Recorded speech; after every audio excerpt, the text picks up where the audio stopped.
नमस्कार, स्वागत है आपका बात बेबाक में। आपके साथ मैं हूं अभिषेक कात्यायन। पहले SC/ST कानून, फिर वन अधिकार अधिनियम और अब यहां पर रोस्टर प्रणाली को लेकर सुप्रीम कोर्ट के फैसले को मोदी सरकार पलटने जा रही है और उसी अंदाज में एक बड़ा फैसला किया जा रहा है। और फैसला यह हुआ है कि अध्यादेश लाकर 13 पॉइंट जो रोस्टर प्रणाली है उसे हटाया जाएगा और 200 पॉइंट रोस्टर प्रणाली को फिर से लागू किया जाएगा। यह फैसला हुआ है नरेंद्र मोदी की अध्यक्षता में कैबिनेट की जो बैठक हुई उसमें।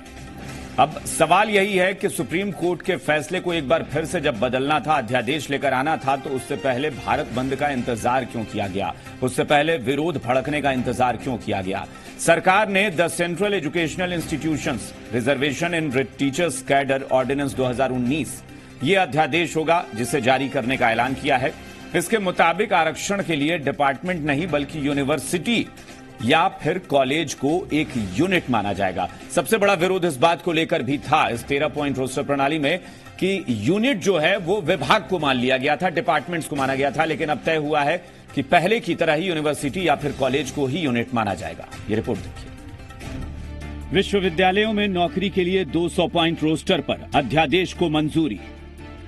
लोकसभा चुनाव से पहले मोदी सरकार का SC/ST OBC के पक्ष में बड़ा फैसला। 13 पॉइंट रोस्टर लागू करने के सुप्रीम कोर्ट के फैसले का देश भर में हो रहा था विरोध। अपने मौजूदा कार्यकाल के आखिरी कैबिनेट बैठक में मोदी सरकार ने 13 पॉइंट रोस्टर सिस्टम की जगह आरक्षण के पुराने 200 पॉइंट रोस्टर सिस्टम को बहाल करने के लिए अध्यादेश को मंजूरी दे दी है। 13 पॉइंट रोस्टर के जरिए विश्वविद्यालयों में नियुक्ति को लेकर देश भर में जारी आंदोलन के बाद केंद्र सरकार ने अध्यादेश लाकर 200 पॉइंट रोस्टर को अनुमति दी। आज जो central educational institution reservation in teachers cadre है एक्ट है, उसके संबंध में एक कानून बनाया गया है और ऑर्डिनेंस के माध्यम से, और उसका मूल सार ये है कि a university will be taken as one unit. 13 point roster का विरोध होता देखकर सरकार ने 200 पॉइंट रोस्टर लाने के संकेत पहले ही दे दिए थे। केंद्रीय कैबिनेट मंत्री और एनडीए में सहयोगी एलजेपी नेता रामविलास पासवान ने सरकार के फैसले का स्वागत किया है। पासवान ने कहा कि 13 पॉइंट रोस्टर खत्म कर मोदी सरकार ने ऐतिहासिक फैसला किया है। सुप्रीम कोर्ट ने जो है मामला गया तो रुक गया था, लेकिन हम लोगों ने वैकेंसी को भरने नहीं कहा था। हम यूजीसी ने वैकेंसी को जो है सो नहीं भरा, तो इसलिए अब पुनर्बहाल हो गया है। तो जो लोगों में गुस्सा था, SC/ST OBC वगैरह में जो गुस्सा था, तो अब उनको सांत्वना मिली। नहीं, ये SC/ST एक्ट का मामला हुआ जी, तो लोगों को समझ में आया कि शायद ये कहते हैं कि जो है हमारी सरकार ने उसको खत्म किया है। और बाद में जब दुरुस्त किया गया और गाली पढ़ने मोदी जी को गाली देने लगा लोग, मैं चुनाव के समय में मध्य प्रदेश वगैरह में, ये कोई लोगों ने बचाव नहीं किया। उसी तरीके से OBC का अभी मामला जो है ये यूनिवर्सिटी का मामला है। तो हमको जो है इंटरेस्ट में है, जो चल रहा है, उसमें यदि कहीं व्यवधान उत्पन्न होता है तो उसको हम दुरुस्त करते हैं। विश्वविद्यालयों की नौकरियों में दलित, आदिवासी और OBC के लिए आरक्षण लागू करने के नए तरीके 13 पॉइंट रोस्टर को लेकर लगातार विरोध प्रदर्शन हो रहा था। दलित, आदिवासी और OBC संगठनों ने 5 मार्च को भारत बंद किया था। इनकी मांग थी कि 200 पॉइंट रोस्टर सिस्टम को लागू किया जाए, जिसे केंद्र सरकार ने मान लिया है और 13 पॉइंट रोस्टर को खत्म करने के लिए अध्यादेश को मंजूरी दे दी है। ब्यूरो रिपोर्ट, जी मीडिया। चलिए अपने मेहमानों से आपका परिचय करा दें। जो मेहमान हमारे साथ जुड़े हैं इस चर्चा में शामिल होने के लिए, उसमें मुख्य विपक्षी दल आरजेडी की तरफ से विधायक रामानुज प्रसाद जी हमारे साथ जुड़े हैं। इसके अलावा बीजेपी की तरफ से प्रोफेसर अनिल यादव हमारे साथ जुड़े हैं, जो अपना पक्ष रखेंगे, पार्टी का पक्ष रखेंगे। सुहेली मेहता जी जेडीयू प्रवक्ता हमारे साथ जुड़ी हैं, जेडीयू का पक्ष रखेंगी। और दिल्ली से हमारे साथ आरएलएसपी के प्रवक्ता डॉक्टर सुबोध कुमार जी जुड़े हुए हैं। आप सभी मेहमानों का स्वागत है इस चर्चा में शामिल होने के लिए। अनिल यादव जी, शुरुआत आपसे करेंगे। केंद्र सरकार ने, कैबिनेट ने एक फैसला किया और फैसला यह किया है कि अध्यादेश लाकर पुराने रोस्टर प्रणाली को फिर से लागू किया जाएगा। हमारा सवाल बहुत साधारण सा है, क्योंकि विपक्ष आरोप लगा रहा था। ये विपक्ष के शब्द में मैं पहले बता रहा हूं। विपक्ष ये कहता है कि बीजेपी थर्मामीटर की तरह पहले मापती है कि माहौल कितना गर्म हो रहा है और उसके बाद फैसले करती है। क्या वाकई ऐसा था कि आपने इंतजार किया भारत बंद का, आपने इंतजार किया विरोध का और देखा कि जब चुनावी माहौल पूरी तरह से गर्मा जाए उसके बाद बीजेपी अपना दांव खेलेगी? देखिए अभिषेक जी, सबसे बड़ी बात यह है कि आपने जिस तरह से कहा कि विपक्ष, ये इलाहाबाद हाईकोर्ट के जजमेंट के बाद सुप्रीम कोर्ट में याचिका किसने दायर की? सरकार गई थी। और फिर यदि सुप्रीम कोर्ट ने इलाहाबाद हाईकोर्ट के ही जजमेंट को सही मान लिया तो फिर अपील में कौन गया? सरकार गई थी। तो सरकार का नियत बहुत ही क्लियर है कि जो रिजर्वेशन विश्वविद्यालय में चल रहे थे 200 पॉइंट रोस्टर वाले जी, उसको हूबहू लागू रहना चाहिए। दूसरी बात और मैं बताता हूं, आज जो केंद्र सरकार कैबिनेट ने जो डिसीजन लिया है वो उसमें एक पॉइंट बहुत ही इंपॉर्टेंट है जिसको कि आज तक किसी भी राजनीतिक दल के लोगों ने नहीं सोचा था। ये 200 रोस्टर जो बने हुए 200 पॉइंट के, ये 97 में बने थे। 95 में आया और फिर 97 में ये रोस्टर बना था। लेकिन उस समय से लेकर आज तक किसी ने इस पर ध्यान नहीं दिया कि उसमें क्या गड़बड़ी है। उस गड़बड़ी को आज केंद्र सरकार ने ध्यान दिया है और उसको सही करने का प्रयास किया है। उन्होंने सबसे पहले जो आज जो डिसीजन हुआ, उस डिसीजन में उन्होंने कहा कि 200 पॉइंट रोस्टर हूबहू लागू होगा और साथ ही साथ उन्होंने कहा कि रिजर्व कैटेगरी के एससी, एसटी और ओबीसी को विश्वविद्यालय फैकल्टी में नौकरी के लिए समुचित प्रतिनिधित्व मिल सके यह तय किया जाएगा। मतलब यह हुआ कि जो रिजर्वेशन दिया जा रहा था 50%, आप कह सकते, वो 50% रिजर्वेशन अभी तक सही मायने में विश्वविद्यालय में नहीं होते थे। उसका एग्जाम्पल मैं देता हूं। आज तक ये एनडीए की सरकार अभी चल रही है, मोदी सरकार, लेकिन मैं केंद्रीय विश्वविद्यालय का आपको एग्जाम्पल देता हूं। मैं नहीं बोल रहा हूं, इंडियन एक्सप्रेस ने इसको रिपोर्ट दिया है। इंडियन एक्सप्रेस के रिपोर्ट में आया है कि वहां पे 95.2% प्रोफेसर हैं, 92.9% एसोसिएट प्रोफेसर हैं और 62.27% असिस्टेंट प्रोफेसर हैं। ये जो प्रोफेसर वहां पे है केंद्रीय विश्वविद्यालय में, क्या यह एनडीए सरकार ने नियुक्त किया था? क्या एनडीए सरकार ने जो रिजर्वेशन का यह किया उसके तहत था? ऐसी बात नहीं है। जो रिजर्वेशन पॉलिसी पहले से चल रहा था और 200 पॉइंट जो रिजर्वेशन की बात थी उसमें यूनिवर्सिटी को यूनिट माना गया था, यह बात सही है। आपने बहुत सारी बातें कह दी प्रोफेसर अनिल यादव जी, और बड़े धैर्य से सब लोग सुन रहे थे, लेकिन इस बात का जवाब नहीं मिला कि आखिर आपको यह फैसला करने में देरी क्यों हुई। आप एक बात बताएं, भारत बंद जिस दिन बुलाया जाता है और भारत बंद की शुरुआत होती है सुबह 8 बजे के बाद से, और 2 घंटे के बाद आपके मंत्री, केंद्रीय मंत्री जो है मानव संसाधन मंत्री, वो ऐलान कर देते हैं कि सरकार 2 दिन में बड़ा फैसला करने जा रही है। उससे पहले आप कहां थे? एक दिन पहले ही सही, चलिए आप कहां थे? जब नहीं, आप जो कह रहे हैं, जिस समय इन्होंने भारत बंद का ऐलान किया था, आपको याद होगा कि मंत्री ने रिक्वेस्ट किया था कि भारत बंद ना किया जाए, आप आंदोलित ना हो, हम इस पर धैर्यपूर्वक, हम इस पर गंभीर रूप से विचार कर रहे हैं। और भारत बंद हो गया तो अचानक से बता भी दिया कि हम फैसला करने जा रहे हैं, लेकिन उससे पहले वो बता नहीं सकते थे, है ना? विपक्षियों नहीं, हमने तो पहले ही कहा था, हाउस में हमने कहा था, भारत बंद के पहले हाउस में हमारे मंत्री ने कहा था कि इस 200 पॉइंट रोस्टर सिस्टम जो है ये हूबहू इम्प्लीमेंट होगा। ठीक है, विपक्ष से अब पूछ लेते हैं, काफी लंबा आपने बोल लिया है। रामानुज जी एक बात बताएं कि क्या बेवजह बीजेपी को टारगेट, जैसा कि वो कह रहे हैं कि वो पीड़ित हैं, उनको टारगेट बेवजह का किया जा रहा है क्योंकि उनकी नीयत में कहीं खोट नहीं था, सब कुछ साफ था पहले से? देखिए, इसमें कत्यायन जी बहुत स्पष्ट है। आप ही ने इनको जो सवाल किया उसके जवाब देने के बजाय बच के निकलते गए और फिर पीठ थपथपा रहे हैं। ये विदित सत्य है कि इनके नियत में ही खोट है। ये आए ही है, बीजेपी के सारी दुनिया जानती है कि भारत में बीजेपी, भारत जलाओ पार्टी, जब मंडल की बात हुई तो कमंडल लेके निकल करके बढ़ के 200 पर आई थी और आज यहाँ 87 है। तो ये विदित सत्य है। ये वो जो ट्रायल ट्रायल एंड एरर की बात भी आप कर सकते हैं, लिटमस टेस्ट की कह सकते हैं, या थर्मामीटर लगाने की कह सकते हैं। तो ये आप देख रहे हैं कि देश को झोंक करके ये राजनीति कर रहे हैं। अगर ये देश पे इतना ही अगर 56 इंच का सीना वाला चुनाव के पहले सीना दिखाया होता तो चुनाव के वक्त दिखा के क्या क्या कर रहा है। तो ये सारे मुद्दे, चाहे SC/ST एक्ट पर अगर 2 अप्रैल को हमने भारत बंद नहीं किया होता तो ये यू टर्न नहीं लिए होते। आज हम लोगों ने, अगर ऐसा था तो 27 फरवरी को ही सुप्रीम कोर्ट, एपेक्स कोर्ट का ये वर्डिक्ट आया कि हम आपके ये रिव्यू पिटीशन को वैकेट करते हैं और अपहोल्ड करते हैं इलाहाबाद हाई कोर्ट के निर्णय को, उसके जजमेंट को, उसको वर्डिक्ट को अपहोल्ड किया।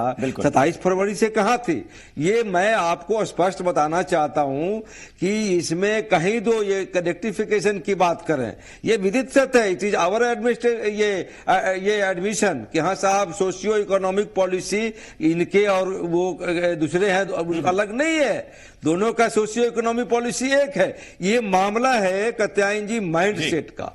एक जो हम लोग को सबसे गहरा इतराज है कि बीजेपी के साथ ही जो RSS का ये अनुलंघक ये है, माने सिस्टर कंसर्न ऑर्गेनाइजेशन है, RSS जो यथास्थितिवाद सोच है तो RSS के लोगों को इन्होंने जो बैठाया हुआ है या उस सोच के लोग बैठे हुए हैं। तो जहां जाता है वेलफेयर की बात, जहां सोशल जस्टिस की बात होती है, देखा नहीं ये एक दिन में आनंद फानंद में जो ये कहिए जो सवर्ण आरक्षण को पास करा लेते हैं, सुप्रीम कोर्ट भी उसको अपहोल्ड कर देता है, और हमारे मामले जाते हैं तो वो वैकेट होते हैं। ये माइंडसेट की लड़ाई है। जब इनको सोटा लगने का भय होता है। सुहेली मेहता जी इसका जवाब देंगी। सुहेली मेहता जी, मेरा वही सवाल है आपसे, उसका केस है, आखिर क्या वजह है कि हमारी जीत है, हमारी लड़ाई की जीत है, इनका कुछ भी श्रेय नहीं।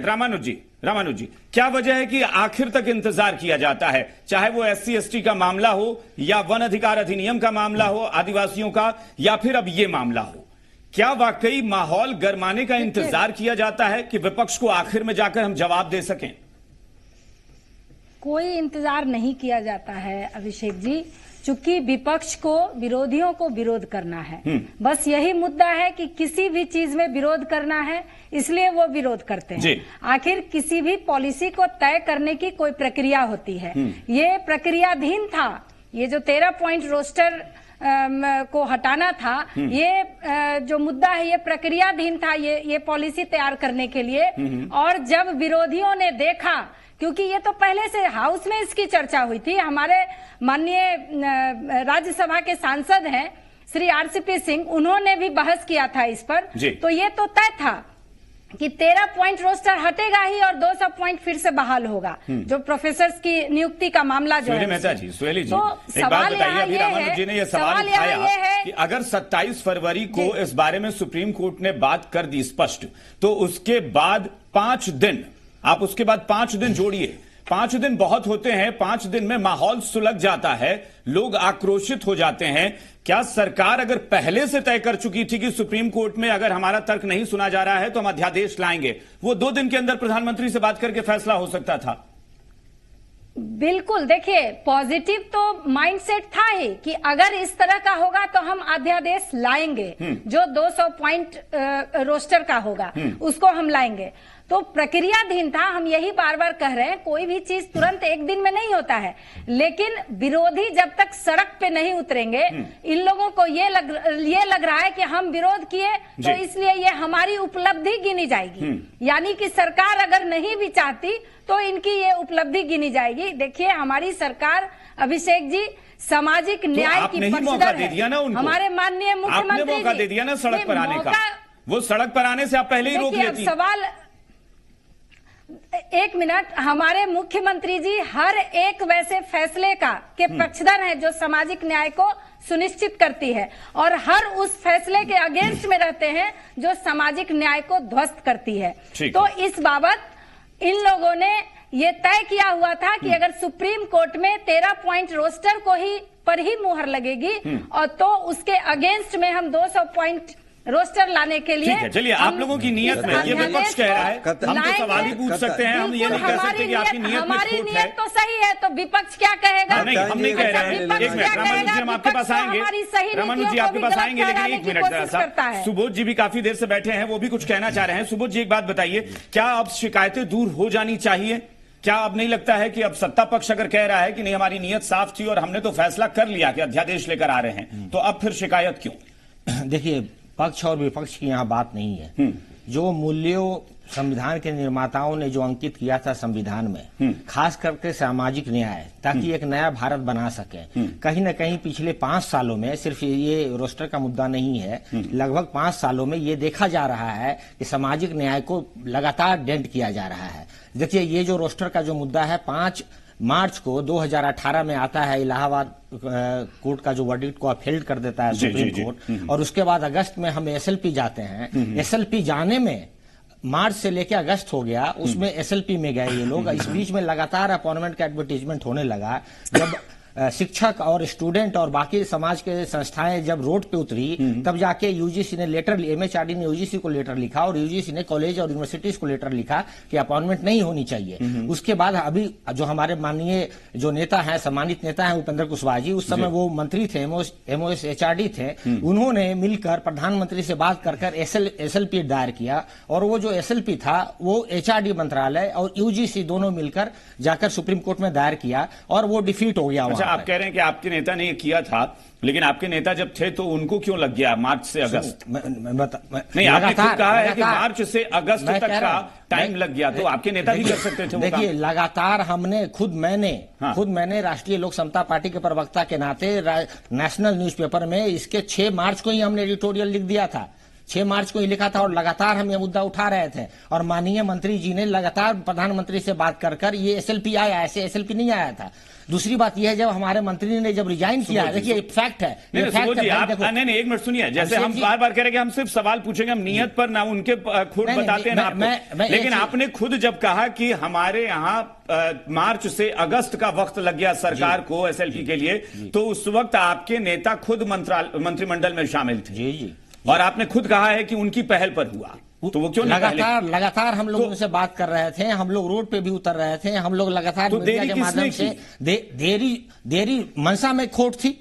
मंशा जो सामाजिक न्याय के जो मैंने बताया जो मंशा थी, उसमें मंत्री जी की बात नहीं सुनी गई। इसीलिए देखिए, जो रिजाइन किया है हमने 10 दिसंबर को, रेजिग्नेशन लेटर में ये बकायदा प्रूफ है, प्रधानमंत्री को रोस्टर के नाम पे 200 पॉइंट रोस्टर के नाम पे रेजिग्नेशन है, जिसमें एक मुद्दा था इसका। उसके बाद देखिए 22 तारीख को सुप्रीम कोर्ट ने उस एसएलपी डिफीट हो जाता है। 23 तारीख को माननीय सम्मानित नेता हमारे जावड़ेकर साहब को लेटर लिखते हैं कि सिर्फ असिस्टेंट प्रोफेसर में नहीं, प्रोफेसर में और एसोसिएट प्रोफेसर में 200 पॉइंट रोस्टर को इसको ऑर्डिनेंस लाया जाए, पार्लियामेंट्री लेजिस्लेशन लाया जाए। उसके बाद हमने राष्ट्रीय लोक समता पार्टी ने एक बहुत बड़ा आक्रोश रैली निकाला था दिल्ली में 31 जनवरी को, आपको याद होगा, मैं आपके यहाँ मैं आया था, और वो इसी मुद्दे पे था कि पार्लियामेंट्री लेजिस्लेशन लाने की आवश्यकता है। उसके बाद जो जावड़ेकर साहब हैं, पार्लियामेंट में इन्होंने बोला कि मैं पार्लियामेंट्री लेजिस्लेशन लाऊंगा। ठीक है, लेकिन आपने देखिए अपनी पार्टी का योगदान बता दिया, मुझे सिर्फ ये बताइए कि अब तो शिकायत खत्म होनी चाहिए ना? अभी शिकायत खत्म नहीं, जैसा कि मैंने बताया कि ये जो सरकार है, ये कान में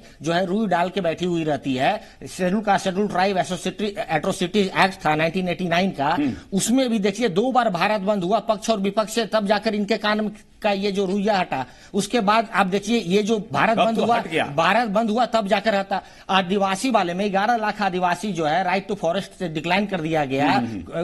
गवर्नमेंट का कोई आदमी सुप्रीम कोर्ट में जाके वहां बहस नहीं किया है, तो इनकी जो है वहां भी ऑर्डिनेंस आने की आवश्यकता है। क्या ये भारत के बंद का फिर से इंतजार कर रहे हैं? रामानुज जी आपके पक्ष से कोई मुद्दा रखना चाहते हैं? रामानुज जी, चूंकि बीजेपी के पास भी हमारे पास जाना है, वक्त हो रहा है, लेकिन बताइए आप अपनी बात रख लीजिए। जी, मैं ये कहना चाहता हूँ कि जेडीयू के प्रवक्ता कह रही हैं या ये कि हाँ साहब हमारे नेता सामाजिक न्याय, मैं कहता हूँ इनके नेता अगर सामाजिक न्याय के प्रति प्रतिबद्ध होते तो देश की आजा सामाजिक न्याय चौराहे पे खड़ा होकर के बर्बाद नहीं हो गया होता।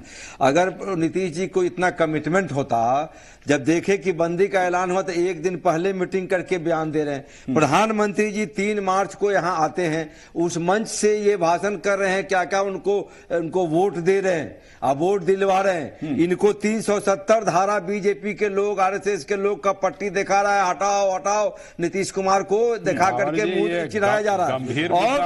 और नीतीश जी ने एक बार भी नहीं कहा। अच्छा ठीक है, बीजेपी जवाब आप ले लेते हैं, सामाजिक न्याय हमारा जवाब और एक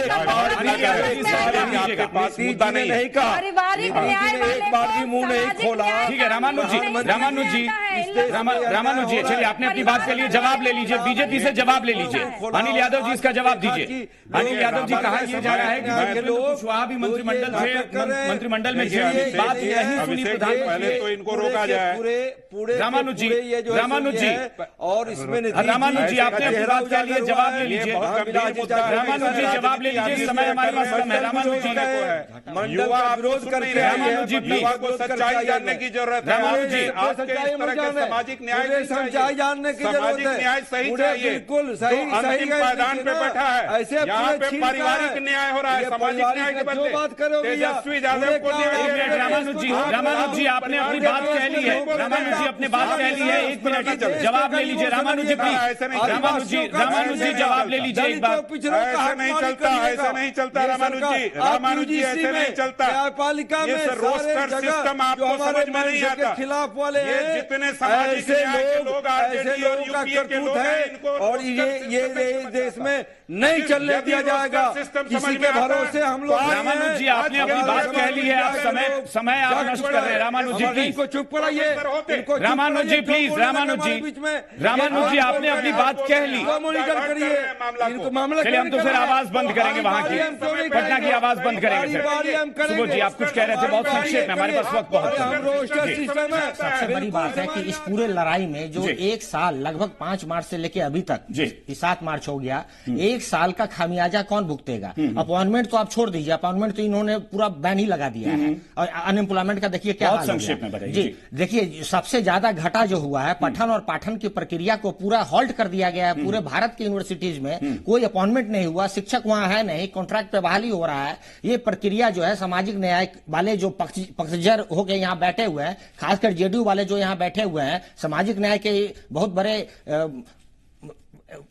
मूवमेंट चलाने वाले लोग हैं, तो ये रोड पे क्यों नहीं आए हमारे साथ? हमारे साथ उनको रोड पे आना चाहिए सामाजिक न्याय के लिए। और सुबोध जी बस हमारे पास वक्त बहुत कम है, इसलिए वहां पे हम चाहेंगे प्लीज आप लोग, गुजारिश है कि एक एक करके बहुत संक्षेप में। रामानुज जी आपने लंबी बात कह ली है, बीजेपी से और जेडीयू से हम छोटा छोटा जवाब। अनिल यादव जी पहले होने लगता है। नहीं रामानुज जी प्लीज, फिर हम आवाज बंद करनी पड़ेगी। रामानुज जी प्लीज, जब जवाब नहीं जुटेगा तो लालू यादव का जी प्लीज मुद्दा पर बहस करो ना। अनिल यादव जी को बोलने दीजिए, अनिल जी को बोलने दीजिए, बीजेपी का जवाब तो ले लीजिए कम से कम। बात कर रहे हैं क्यों नहीं? हम कह रहे हैं हम लोग लड़े, क्यों नहीं? क्यों नहीं? अरे करवा दो जातिगत जनगणना, ओबीसी करवा दो, करो जातिगत जनगणना। ये रिपोर्ट बता रहा है, 90 दे दो, ये रिपोर्ट बता रहा है, आपके बोलने से नहीं होगा। 90 देने का काम करो। अगर नहीं विरोधी हो तो 10% दिए हो, 90% देने का काम करो। चलिए, ये सत्ता पक्ष और विपक्ष की तकरार है जो खत्म नहीं हो सकती, चाहे आप कुछ भी कर लीजिए। और ये इसी तरीके से चल रही है, क्योंकि सत्ता पक्ष ये कह रहा है कि अध्यादेश लाकर हमने इस मामले को खत्म कर दिया है क्योंकि हमारी नीयत सही थी। लेकिन विपक्ष अब भी कह रहा है कि अगर आपकी नीयत सही थी तो आपने इतना वक्त क्यों जाया किया? क्यों ऐसा होता है कि हर मुद्दे पर बिल्कुल आखिर में जब लोग आक्रोशित होकर सड़क पर उतरते हैं तब जाकर आंदोलन के बाद आपकी नींद खुलती है? चलिए, बहुत बहुत शुक्रिया आप सबका। रामानुज जी, प्रोफेसर अनिल यादव जी, सुहेली मेहता जी और सुबोध जी, बहुत बहुत शुक्रिया आप सबका। बात बेबाक में फिलहाल इतना ही। बने रहिए जी बिहार झारखंड के साथ। नमस्कार।